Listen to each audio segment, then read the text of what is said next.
When you get a text from someone in your contacts, you can see right away who sent it. But do you trust the name that's displayed there? This story is about what happens when you can't trust that name. She was scared. When she called us, we said, don't go anywhere alone. Don't go anywhere alone. Imagine not being able to tell your child who to look out for because you don't know either. Could be a classmate, a teacher, a coach, or a mom sitting next to you at a game. She's texting this person, who are you? Who are you? And they say, well, I'm this person. That child's on the bus with her and he's sleeping. He's not texting her. This week's episode is about stalking and grooming. It involves children. So a warning there. And it's not simple. So you're going to want to pay attention. And one more thing. What we're about to talk about could happen to literally anyone. I texted that number and said, just so you know, I'm reporting this to the police. And then I blocked it. Phone numbers, schedules, family members. Not long ago, that would have taken a really long time to figure out. Now, today, it's either online for the taking, people just using social media and not being careful, or it's for sale through data brokers, or a little bit of both. Column B, column A. Everything that anyone could possibly need is available for anyone to target us. I'm Beau Friedlander, and you're listening to What the Hack, the podcast that asks, in a world where your data is everywhere, how do you stay safe online?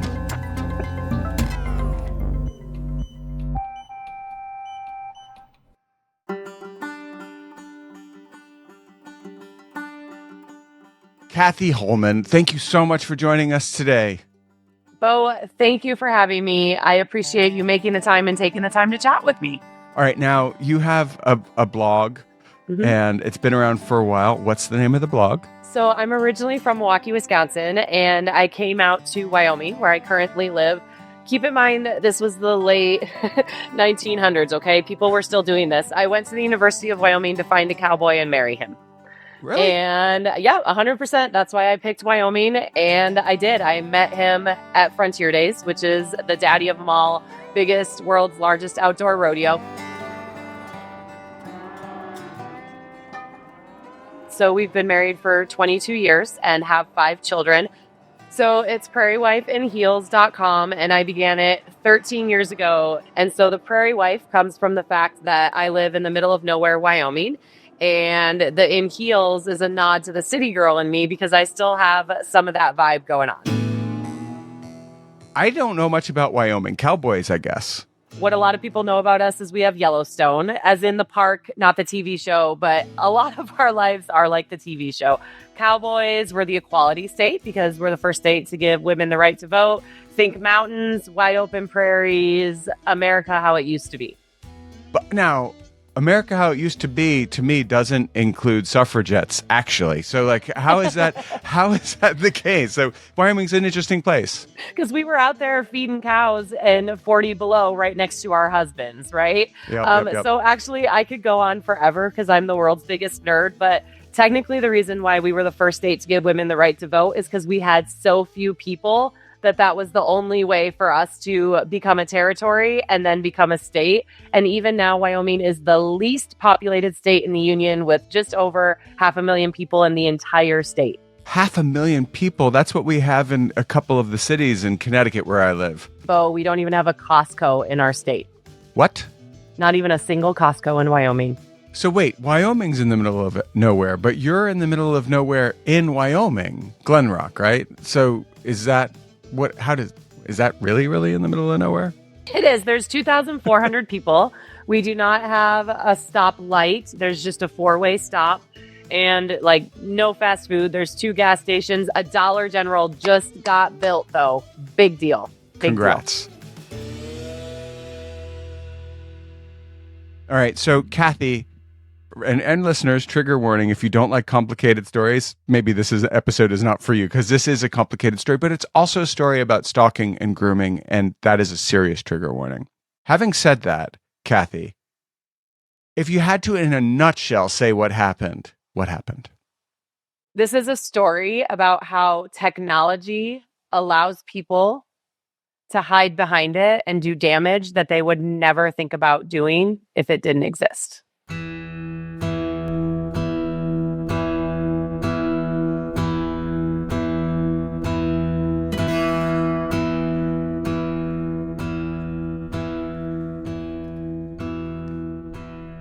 Now, when this starts in, was it 2023? Yep. 3 years we've been dealing with this. Okay. Your daughter, Jillian, was 15 years old, Yep. a sophomore in high school, and had just been green-lighted to wrestle competitively. Yeah, the state of Wyoming, finally they sanctioned female wrestling as a high school sport, which was a really big deal. We actually were, at least for the first couple of years, the fastest growing in the nation for that sport with how many girls are joining in and participating. So huge deal. She was thriving, absolutely thriving in every sense of the word. So Jillian's thriving. She's active in everything. And one of those things is the FFA, Future Farmers of America. And okay, it's November of 2023, and she's at the National FFA Convention in Indianapolis. That's when this started. Yeah, so she's at this event for FFA, came home from this event where I think there were maybe 6 other students. Her advisor came. There were a couple parents chaperoning. And I get a message from a parent that I know, but it's kind of like I just know because we have the same friends and our kids are in school together. And she messaged me and said she wants to talk about something that happened. And so I call her, and apparently a bunch of text messages were sent out, screenshots. And they supposedly came from my daughter, and they were speaking disparagingly about other students and about things that happened on that FFA field trip, if you want to call it that. And so I talked to my daughter and I was like, why didn't you tell me this happens? Like, I ask you every day, right? When you get home from school, what happened? What's going on? And she's like, oh, Mom, it's just not a big deal. I didn't do it. And I was like, okay, are you sure you didn't do it? Because I have teenagers and they're not always perfect. And she goes, Mom, the first thing that you taught me when you gave me a phone is never put it in writing if you don't want anyone to see it. Well, I mean, that's fair enough. Which is true. We talk a lot about phone safety and ethics and what we expect from our children. And it's a privilege, not a right, and the responsibility. And so I believed her, and she kind of said, too, that she and her friend sat in the car and called the number that it came from a bunch of times, and no one answered. Some of the children at school were upset with her, and so she just said, here, have my phone. What were the disparaging messages? I mean, you said they're screen grabs. Did they look like... They look legit, or was there a cut and paste name or something? Great thing. That's one of the things that I said to the mom when I got back to her and said, look, Jillian said she didn't do it, but people can create these graphics. But there were things making fun of a boy named Preston, talking about children doing inappropriate things. It named actual children that are in our community and claimed that 2 boys 2-timed another girl. Okay. Like, they both had sex with her, one after the other. Okay. And then it was also talking about children vaping or just doing other things that would get them in trouble if someone chose to believe those texts or gave them to admin. Well, this is really, really troubling. Like, you know your daughter. I mean, I have 2 daughters. I know them pretty well. I've had experiences, not like this, but I've had texting incidents where... Yeah, you know your kid, and that's also not how she texts. And that's what I was going to ask. It was out of character. Plus, the people that she was speaking disparagingly about were her friends. Like, I know the people that she would talk like that about. Right. And it wasn't those people. So the mom, her name's Marcy Smith. We had multiple conversations. It actually dragged on to the point where I was like, can we just be done? Like, the kids didn't do this. We don't need to keep on rehashing it. We don't need to bring anyone else into this. In the end, what I did is I tried to report to the police, someone's impersonating my daughter. The police said, because your daughter didn't receive the text, there's nothing we can do. So I encouraged the mom that called me to report it. And then there was another mom, Preston's mom. Her name is Brandy. She was involved as well because Preston received those screenshots and some of the things were about him. And I told her to report it, and she did. This is a small town we're talking about, 2,500 people. I moved there 18 years ago with my family, so I still am an outsider when it comes to small towns. I did not go to high school there, okay? And you're a city kid. And I'm a city kid. And also, I'm a sports mom, but I never participated in sports. I'm not a fair mom. We don't do 4-H. We don't do fair. We have animals. I help take care of them and feed them, but I'm not ingrained in that aspect of the community. So this particular mom, I used to have Marcy cut my hair. She had a friend that went to high school with her that became one of my nearest and dearest friends through the years. So I knew her by proximity, but the things she did in her free time wasn't what I did. So we never really hung out socially unless it was a group thing. And even there, as the years went on, it was more and more sparingly because, again, the things I did with my time wasn't the same things that these guys did. Marcy is somebody who goes to 4-H and brings their pig or whatever? Absolutely. Yep. She's ingrained in the community, multi-generational ranch family. Her sister's the head secretary at the high school. Her dad is fire chief. She went to high school there. Her brother-in-law is a police officer at the next town over. She's very ingrained in the community. We've got a couple of crossovers, but us personally, I would maybe have said friends at some points off and on, but mostly just like, hey, how are you doing?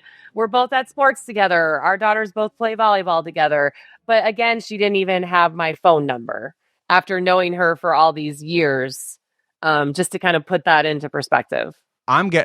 I haven't even watched the show, but I'm getting Dutton vibes. Is that accurate or no? If you're talking about a very well-respected ranch family that everyone in the town knows, absolutely. I don't know if the whole like ranch mafia vibe is 100% on point. No. And like I said, I haven't watched it, and I do understand that like that Dutton guy is like basically Tony Soprano, but so no, like not that. I literally just Googled what the hell's Costner's name on the show, and they said John Dutton III. Yeah. It's the multi-generational ranch family. Everybody knows everybody. Listen, it's like and if you're from my town, and I love you all, you know that, but it's the Dance family. I got it. We all have that family in our hometown. Absolutely. And I thanked her a multitude of times for reaching out to me about this instead of making assumptions. Like, that's the right way to handle things. Hey, I have this problem going on. Your daughter's involved. Can our daughters talk? Can they work it out? Can we make sure we're on the same page? I looped the administration at the school into the situation, sent her screenshots of the email so we're all on the same page. I communicated with Brandy, this other mom, like, this is how we're supposed to solve problems. So Preston, the subject of these seemingly fake texts, dated Marcy Smith's daughter. Mm-hmm. And they had broken up by the time this FFA situation happened, but there's 40 kids in the class. You still intermingle. You learn how to get over things. You still have to do activities together. So they were both on the trip. I mean, that was a while ago, but I don't know. Can you ever really get over a broken heart? I mean, well, you should. I mean, or maybe you can try, or it's worth trying. But anyway, fast forward a little bit. Nothing news happened. There's been no messages. There's been no screenshots. Nothing like that. And then a new message appears.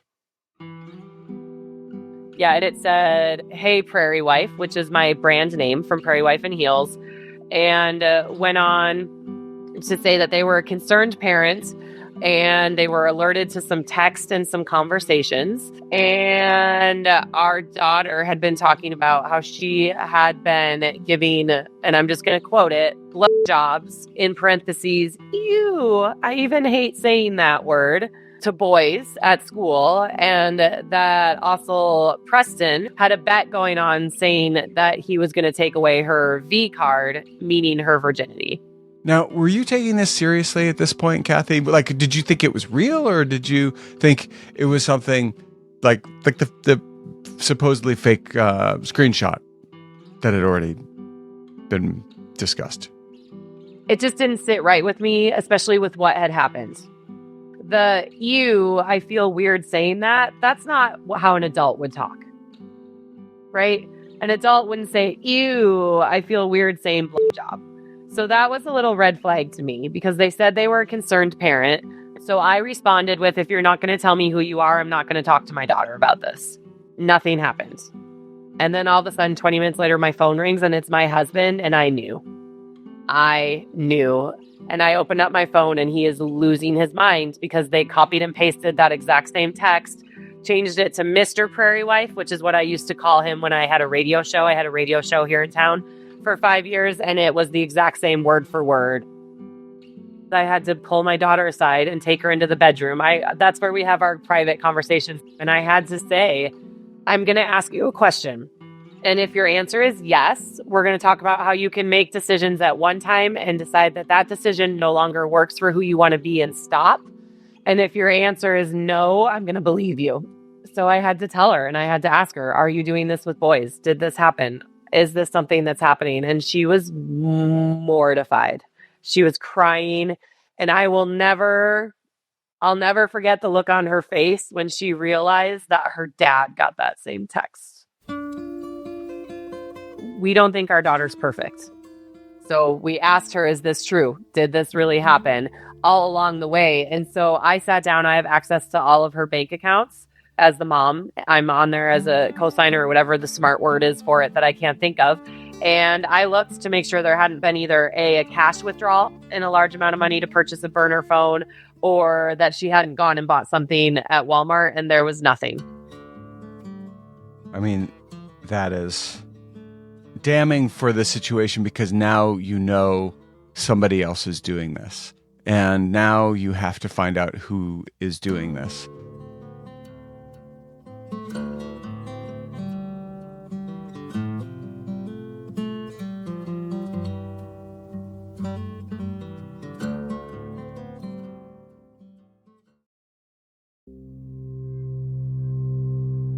This is, to me, like a chapter in the holy screed of dumpster fire lore. Yeah. We're like in the dumpster fire now. Yep. You know that like something's going on. It's not your daughter, but somebody's in it. It's almost like Clue, because there's only 40 people. I know, in her class, right? Are you starting to think that maybe it's not a classmate? We had no idea, right? There's all these things that are coming in that are making it look like it could be a child, but also what child is going to be sending text messages in the middle of the day, right? How do you know it's not somebody who's not from your community and just really being a troublemaker? So this is the thing. I have a worldwide network with my brand. That's what I was wondering about. Someone's coming at you. The reason why I felt that it was someone local, and so did the police, was the names were used all along of real children in the community, real children that were in that class with my daughter. And the only people that were receiving messages were people in the Glen Rock community. But our school has a no phones policy, and some of these messages, because just a plethora, just started going, boom, to the other victim, Preston, to his mom, to my older son, who is a senior that year. Things kept on going, and some of these things were sent during the day, and these kids aren't allowed to have their phone. So during the day is a hint. Yeah. Because the kids aren't allowed to have their phones. Mm-hmm. The phone numbers, to me, a little perplexing. Like, how does this person have all these different people's phone numbers? But there's people search sites. Yeah. And there's other ways to get people's phone numbers. Yeah. For example, all right, I'll just give you an example from my own life. I had to send someone a letter recently.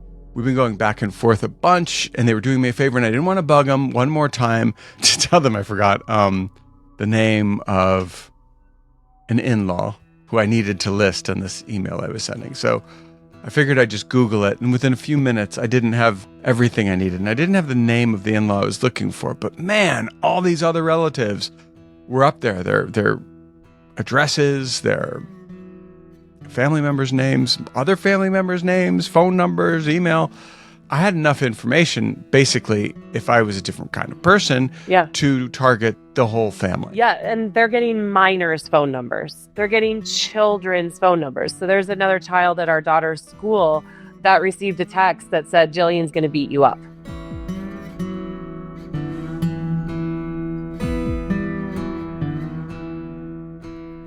Okay, so here's where we are. Some fake text from Jillian's phone snowballed over months into an anonymous harassment campaign aimed at the Glen Rock community, and it got, really a big chunk of the Glen Rock community, if you think about it.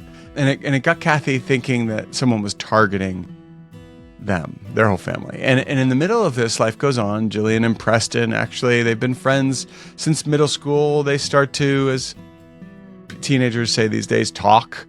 And by February, it's clear they're heading toward dating.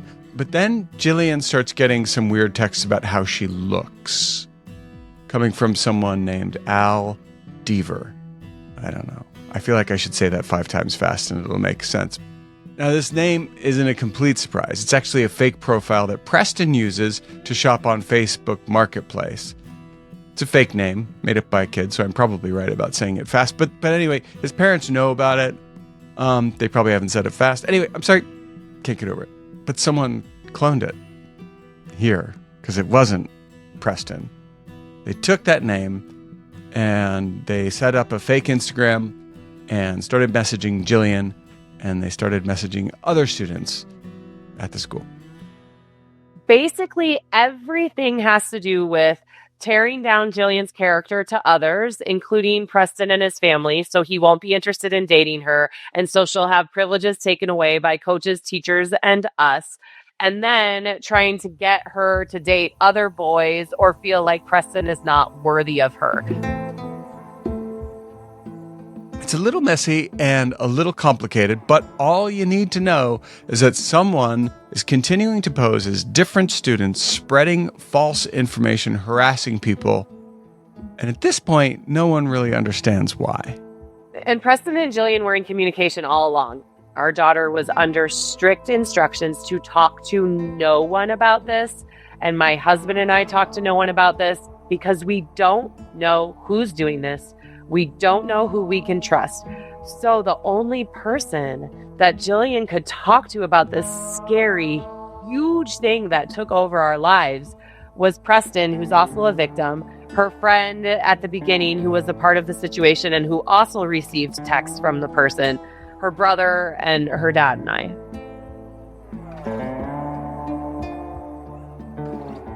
So everything escalated. We've continued to get all of these messages. It really escalated after that first one in February to everyone, all of the victims, the family members, the community, teachers are receiving emails. And so Jillian's at this event, FFA again. She's on a trip in Wyoming. Oftentimes you have to drive 6 hours, so you stay overnight. You have your teachers, you have parent chaperones, and you have the kids. And she receives a text saying, "You look hot in that skirt. I would want to tap that," or something to that, right? And what skirt? Now, how are they seeing this skirt in the first place? My daughter's terrified because she did not post a picture of herself, and she realizes the person is there watching her. They're somewhere else staying in a hotel, and the person who's stalking her must be there because it's the only way they could know how she's dressed. And still, none of her chaperones know and her teachers don't know because we don't know if they are the ones that are doing it. So you think it could be maybe a coach? It could be Absolutely. Someone. It could be anyone. It could be her wrestling coach. It could be her advisor. It could be one of the kids. No one knows. No one has any clue other than the police because we have no clue who it is. And the game plan is don't let them see you sweat. Keep your mouth shut. Act like nothing's happening. Live your best life and smile. And we think they're going to get bold and brave and stupid and make a mistake. It sounds like they're getting pretty bold. Yeah. So an email was sent right before this FFA trip to her wrestling coach and FFA advisor. We had no idea about that email until after our case went public. And it said that Jillian was going to sneak out of her room to have sex with Preston, so she shouldn't be allowed to go on the trip. And that email was made to look like it came from a staff member. And that coach just deleted it because he's like, that's not Jillian. Jillian would never do that. Deleted it. Again, never even talked to us about it because he just thought it was stupid and because he had no idea the depth of what had been happening. And that one we didn't find out about until after our case went public. And meanwhile, Preston is getting anonymous texts. Same thing. That are dissing Jillian as like, don't date her. Yeah.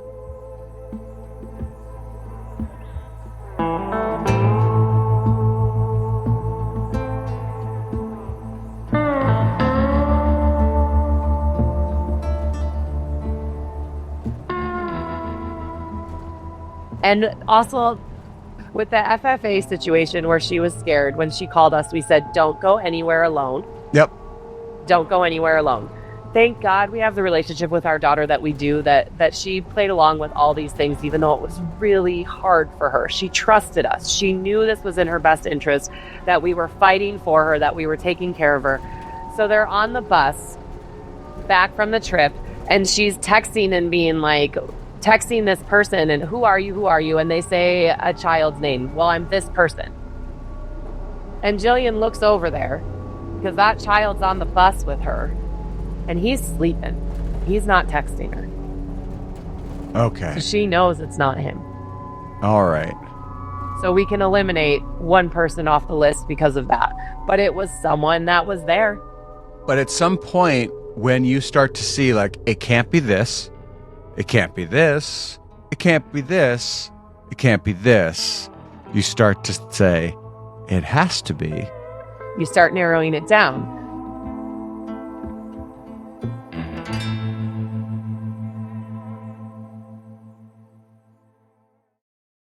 Choice Hotels get you more of what you value. Here's a little tune to help you remember. Same drive, different day. Don't you wish you were getting away? Pack your bags and come on through. Texas, Ohio, Alaska, we're up there too. Comfort Inn, it's calling your name. Save on the stay. Oh, and free waffles are yours to claim. Well, I hope you like my little song. Book direct at choicehotels.com. There's an email that comes in April of 2024, and it says, so you talk about leading a life of grit and grace, which is a phrase that you use a lot in your own work, and the same for your kids.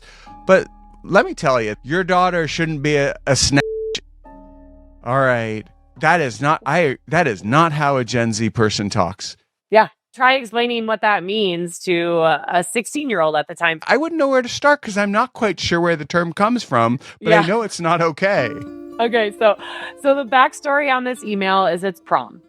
And Jillian and Preston are sophomores, so they should not be allowed to go to prom, right? Junior, senior. Mm-hmm. But in our school, they have something called the sophomore escorts. So the escorts escort people down the stage if they don't have a date. And Preston was voted an escort. Right. Jillian's older brother is a senior, and he's obviously, I'm biased, one of the nicest kids in the world. He knows Preston's going to be at prom, so he takes his sister as his date so Jillian and Preston can be at prom together. And that made that person mad.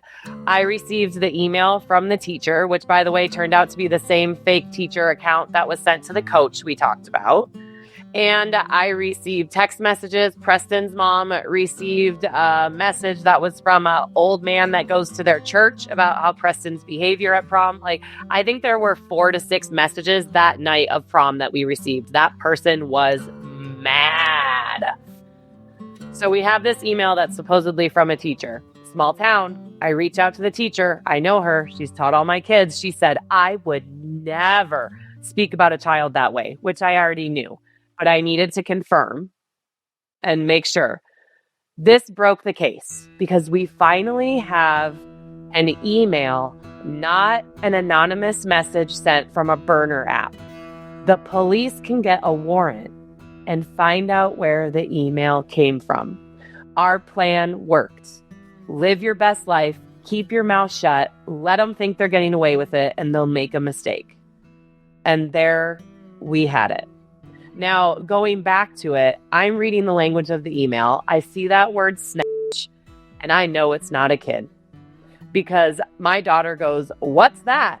What? Okay, so first of all, it's a movie starring Brad Pitt. And I knew as soon as I saw that word, it was an adult.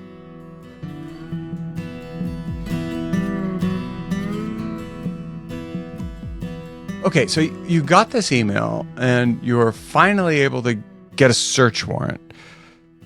That says something about our digital legislation already, but how long did it take to get any information from the search warrant?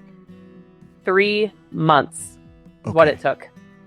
3 months where harassment continued. That is ridiculous to me. So the police had this email. It took 3 months for Google to get back to them with the information. This is really troublesome because, as you know, I'm sure, these situations sometimes end really badly. Yeah, that's how kids die.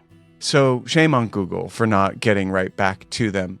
But this is, goes to their bottom line because they don't make money saving kids from stalkers or abuse situations. They make money from ads. So the information that came back was that it gave the special number for the phone that showed that it was a AT&T Samsung phone. Okay. And they were able to say that the same person that created that Gmail also had downloaded a burner app where you can disguise your phone number as many times as you need to. And now this person, they were creating new phone numbers all the time? Every single time, because we would block, right? So that very first instance where the screenshots were sent to these children, it was from an anonymous number that wasn't a real number. So we blocked it. But this burner app allows you to regenerate as many phone numbers as you need to. So even though every time something came in, we would block, there's an infinite number and the police can't trace it. All right. Now, Kathy, when the police come back, when Google comes back to the police with the information, are you able then to make a positive identification of the person behind this? No, because all we have is that it's an AT&T phone and that person that wrote the email has the burner app. So then there's another search warrant that has to be taken out so they can go to AT&T with that information and find out details about that specific phone. All right. And then what happens? A month and a half later, and remember, throughout this whole time that we're waiting, we're continuing to be harassed, and so is the other victim. Things have not slowed down. Some might say they escalated and peaked with an incident that happened in July. What was that incident? So in July, my daughter's at Fargo. If you're a wrestler, you understand that that's peak. There were 3 college scouts there to watch her. And one of the things that the anonymous texter did is they would send texts before big wrestling tournaments, regionals, and state. They specifically targeted the kids on important dates in their life, which is how, again, we knew it was someone local who was watching them and knew what they did. There was no coincidence. And so I'm with my mom and dad, who happened to be in town, and my husband, and I receive a screenshot of a text message from Marcy. And the screenshot... Marcy Smith. From the very beginning. Yeah, from the very beginning. Haven't, like... Marcy Smith, the Dutton family. The ranchers. The ranchers who know everybody. That our tribe intermingles and everything like that. And I receive a screenshot from her, and it looks like it's from the anonymous texter, and it says, "You better keep mine and Preston's name out of your mouth. We both blocked you on social media." What? And she goes, "I'm sick of this shit." And until this point, I didn't realize that she had been receiving texts and messages too, because remember, we locked down. Not only are we not talking about it, but I have stopped interacting. We've all isolated. It was awful, but it was for our own safety. So Marcy Smith has also been getting these texts from the texter. Apparently. I had no idea. Interesting. And so she says, "I'm sick of this shit." And I said, "Well, report it to the cops. Like, you have to report it to the cops." And she said, "Well, I looked, and Jillian and Preston did block me on social media." And now she's saying that Jillian and Preston are the anonymous texters. And so I call her because I'm like, I'm done. How dare you? We have gone through hell, and how dare you accuse me of that? So I call her up and I say, "Hey, are you saying that Jillian and I sent these? Because we did not. We have been receiving these nonstop for a year. We are victims in this as well." And she brought up again the fact that, well, Jillian and Preston did block me. And then she says, "I don't know what your fucking problem is with me. Your daughter will not leave." And she names her daughter, her niece, and her daughter's best friend alone. She's a bully. "I don't know what your problem is." And at this point, I'm going, what? Because I really haven't been in communication with this woman other than, hey, at sporting events, and I'll sit next to her and say hi to her or whatever. And there's so much anger in there. And I said, "You know what? This is not okay. This is unacceptable. Let's go meet with admin and let's solve this once and for all. I will pay to have an outside mediator come in and participate in it if there's counseling. If my daughter is doing this, she has to stop. It's unacceptable." And she says, "I'm so sick of this and receiving the text that I'm thinking about killing myself." And I said, "That is unacceptable. I am so sorry that you are feeling that way. Let's solve the problem. Let's have the AD. Let's have the principal. Again, I'll pay for an outside mediator. Let's get this stopped once and for all. If Jillian needs to be punished, let's do this."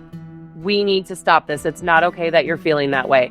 And she goes, well, what the fuck will having the athletic director do? Why are you bringing them into it? Because sports are everything. And when you get in trouble with sports, there's some pretty big repercussions, both socially and for kids that are thinking about going on at the collegiate level. It's a big deal. But if my daughter's doing that, she deserves every repercussion. And if that means she can't participate in sports, then that's what happens. A little punishment now to create a better human in the future. That's my thought, right? She's screaming, yelling, swearing. I have my mom and dad there, and my husband is a witness to everything that's happening. She's screaming and yelling. And she says, well, they did block me on social media. She brings that up again. And my response was, well, based on your behavior right now, that was the right call. And she hung up on me. So I immediately call the police and have the sheriff go do a well check on her, because I don't play around with someone talking about taking their own life. That is a very serious thing. So they go and they do a well check. Keep in mind, small town. I find out that she called her husband, who's at fair with half the town, and told him that I called a wellness check on her because I told the police she was a bad mom. Okay. Her husband's with this community of people, and they're all talking about how awful I am, about all the texts that I've been sending to everyone, and I won't quit. My daughter's best friend, keep in mind, my daughter's at Fargo, right? Her best friend was there, tried to stand up for our family in front of all these adults, which is amazing.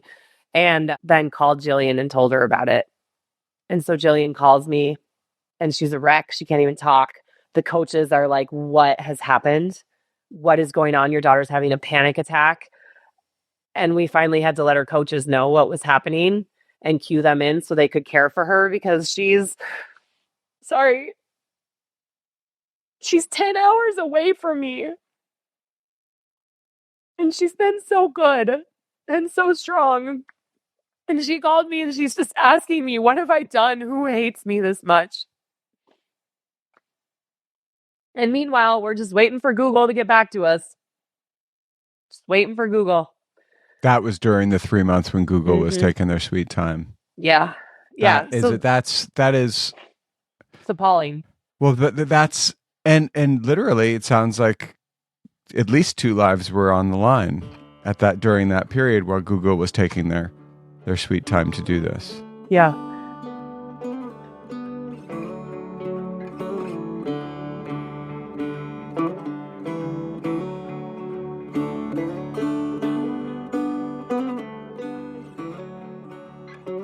The police officer calls. She says, I finally got the information back from AT&T. And they said that the phone was purchased at the East Side Walmart. She went to the East Side Walmart and asked them for the video footage of that time, because they have the time and the date of when it was purchased. And she pulls it up, and Marcy Smith is on camera wearing a mask, which, keep in mind, Wyoming barely wore COVID masks even when it was COVID. And so the fact that she was wearing a mask and paid in cash tells me that she knew what she was doing. So the person who bought that burner phone is Marcy Smith. And then, just to make sure, they looked at other footage, and immediately after that, she took the mask off, went and bought her groceries, and paid with her credit card. Wow. That's sort of almost Darwin Awards I want to get arrested territory, but okay, to each his own.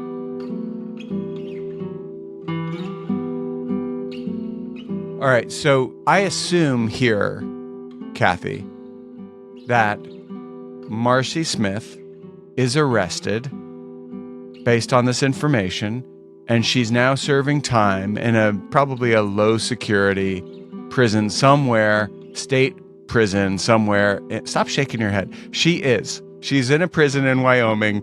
End of story. Yeah, no, not even a little bit, my friend. I'm sorry. Oh. No justice happened.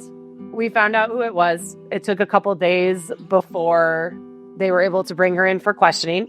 Meanwhile, I went into the police and they said, you need to fill out a protection order. And I said, how do you do that?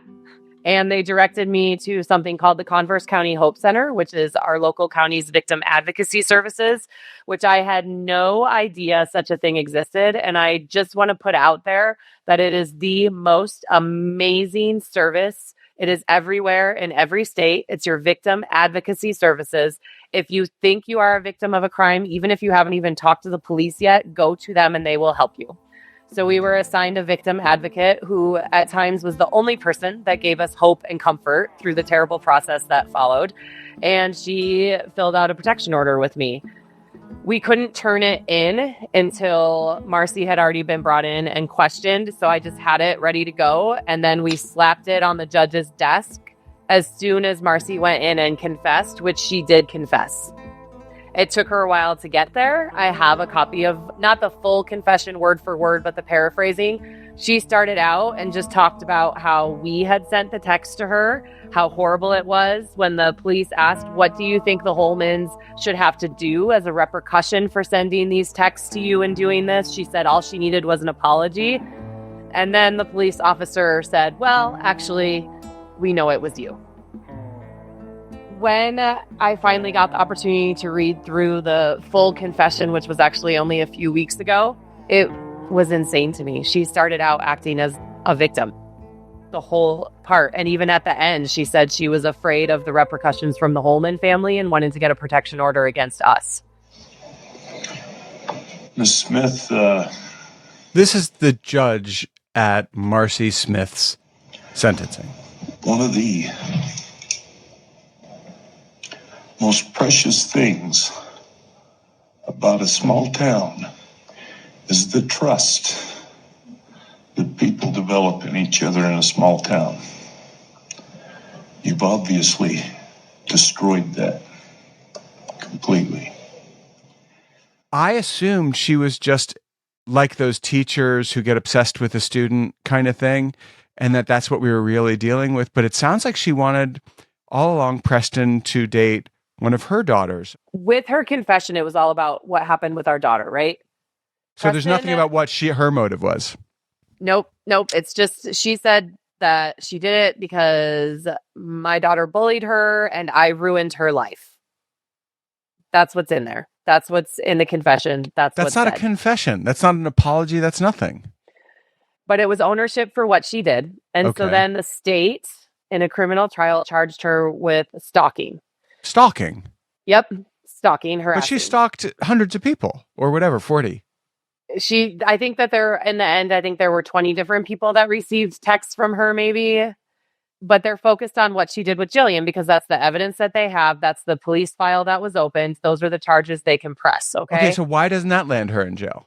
Because in Wyoming, stalking is a misdemeanor charge and there's no discrepancy between an adult stalking an adult and an adult stalking a minor. So in Wyoming at the time, the time of our trial, it was the same as a littering fine, throwing a beer can out the window. What happened to her? I've dealt with a lot of different stalking cases over the years. Here's the judge again. I spent 24 years as a prosecutor, and there's a wide range of behavior that falls within that statute. There are some where it's just really technical stalking, I'd say. The real depth of intent isn't there, but the behavior meets the statute. And there are other cases, be they felony or misdemeanor. Sometimes the behavior doesn't rise to the level of a felony. I can only think of one word to describe what I see in those kind of serious felony cases and misdemeanor cases, and I've seen a few. Not very many, but a few. And the behavior is just evil. And that's what I've heard here today, is just evil.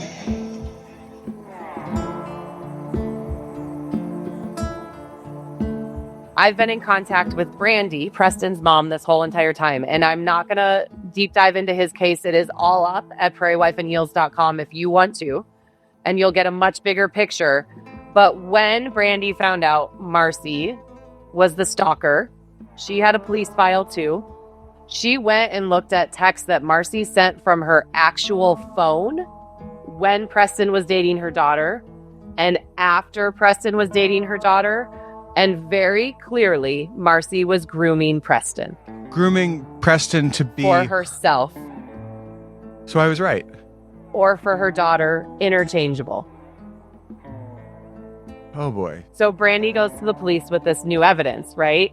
And after some pressure from Brandy, so one case becomes two case, but they treat it as one because so much of the evidence is intermixed. You may say, why are they not also doing grooming charges? Because the state of Wyoming at the time had no grooming laws. Asking a child for pictures in their underwear, which is one of the things that happened, was perfectly legal in the state of Wyoming at the time of our trial. So she has stalking charges. And in the end, she received 2 years of unsupervised probation and about $1,000 in fines and a protection order for both our families where she could not go. That ended up having to be modified because she broke the original one. Is it possible that there was no law against grooming in the state of Wyoming because Wyoming only has 500,000 people and they're all pretty nice? I think as much as I love this state and love raising my children here, we're behind on a lot. Especially these kinds of laws. Laws. Protecting children, mental health issues, we're behind. A case like this does usually attract legislative attention. What's going on in the state of Wyoming? I decided after I got done crying that I was going to change the laws. That if there was one thing that came from this, I was changing the laws. I Googled how to change laws. I reached out to our local senator, Brian Boner, and said, I want the laws to change. Will you help me? And he said, absolutely. And so the day of our court case, that morning at 6 a.m., an article went out, talked about how this had been happening. And keep in mind, most people had no clue. And that, by the way, we're working on changing these laws. I used my platform. We testified in front of Management Council, in front of the Judiciary Committee. And after some back and forth, our legislation passed it in February. We spent almost 2 weeks straight at the Capitol advocating and being there, a year of our lives dedicated, calling upon the people of Wyoming to send emails and letters and talk to their legislators, which they did. We could not have done this without them. Brandy also helped, the other victim's mom. In the end, what we ended up with, as of March of this year, grooming became defined as a crime in the state of Wyoming. And it comes with up to 10 years of jail time and $10,000 in fines. And if you're convicted, you have to register as a sex offender. And as of July 1st, an adult stalking a minor is a felony in the state of Wyoming.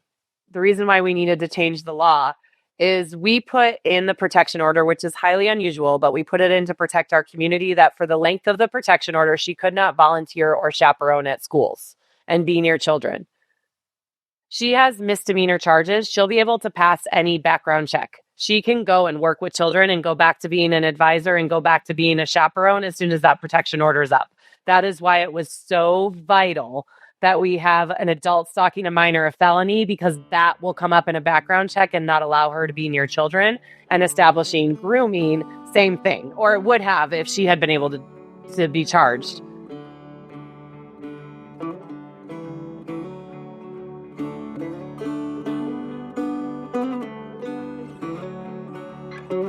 So you don't need to live in a small town to know everyone's business, all that data, your addresses, your relatives, your kids' names, and who they know even. It all comes from data brokers and people search sites that scrape public records and sell the rest. And even if you remove it, even if you use a service to remove it, it's going to get posted again. So you have to remove it all the time. I mean, with people search sites and data removal, like, you think of it more like somebody who comes and mows your lawn. It's that regular. And if you're not thinking of it that way, trust me, we do this stuff all the time. It's all we talk about on this show, right? So the takeaway here is really simple. And I, bring back my friend whose in-law needed their name, yada, yada, yada. If I had a ton of dough, I would make sure that everyone I'm connected to loosely was also offline, at least had a service that removed them. And the reason I would do that is because all it takes is one person having a leaky vessel as far as their online presence is concerned. And then I could be got. they could be spoofed. Someone could make a deep fake. And if I'm having an off day, like, boom, I'm done. Kathy Holman, thank you so much for joining us this week. It's been a pleasure to have you here. I'm sorry you had to go through all of that, but thank you for joining us.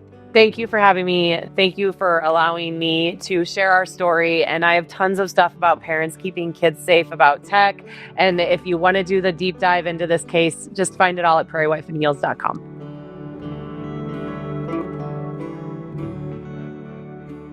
Okay, so the tinfoil swan this week is monitor your children's communications. And if they don't make sense, get in touch with the school, the police, and everyone else. Kathy did everything exactly right. Do you have a plan when somebody is playing around with the identity of someone that you love or who's under your care? If you don't have one, the very simplest thing you need to do is, if there's anything identity related happening in your account ever, go to the police and file a report. Now, if the police are anything like they were the last time I went, they're going to say, well, that's not really something we do a report about. Nonsense. You tell them you looked it up and you need a police report. And they know darn well they have to do it. They just don't want to do it because it often takes about 2 hours to fill out. Yeah, buyer beware. It will take a second to file the report, but it's very important, because if whatever's happening continues to happen, you need that police report. And that is it. So what's the lesson? Something happens to you online, identity related, file a police report. Okay, that's it for this week. If you have tips for the show, you want to be on the show, you have a story you think people should know, get in touch through the DeleteMe website. And if you love What the Hack, you've been listening for a while, you've listened to it since like back in the Adam and Travis days, and you still haven't written a review or rated it where you listen, please do, because it helps people find the show. All right, see you next week.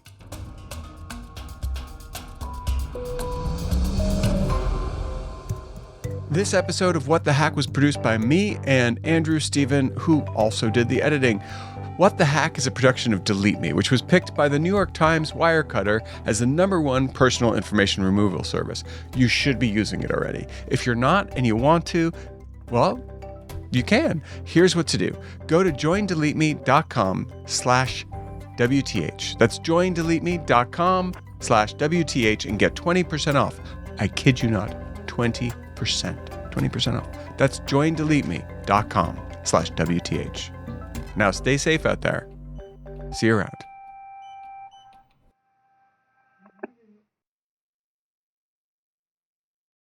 There are a bunch of ways to prevent crime that no one is talking about, like how wind direction can make your community more violent or peaceful, and how GLP-1 meds could reduce felonies.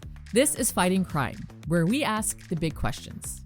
What if we've been having the wrong conversations about crime? 2 policies, ban the box and clean slate, don't seem to be helping, even though they sounded like they should or they would. I'm your host, Christina Quinn. I'm going across the country from prisons to universities, police chiefs to inmates, to look at the evidence and question everything we think we know about how to make America safer. Economists think a lot about how people respond to incentives. If we want to reduce crime and change behavior, we need to increase the costs or reduce the benefit. Join us as we figure out new ways to fight crime and be prepared to think differently. Fighting Crime. Listen or watch on Apple Podcasts, YouTube, and Spotify. Lee C. Camp here. If you've been enjoying this show, I think you might enjoy my podcast, No Small Endeavor, produced by Great Feeling Studios and PRX. No Small Endeavor explores what it means to live a good life. We sit down with courageous, impassioned people like actor Martin Sheen or civil rights hero James Lawson to ask what it means to live a life worth living. Follow No Small Endeavor wherever you get your podcasts. Living a good life is no small endeavor, and we would love to help.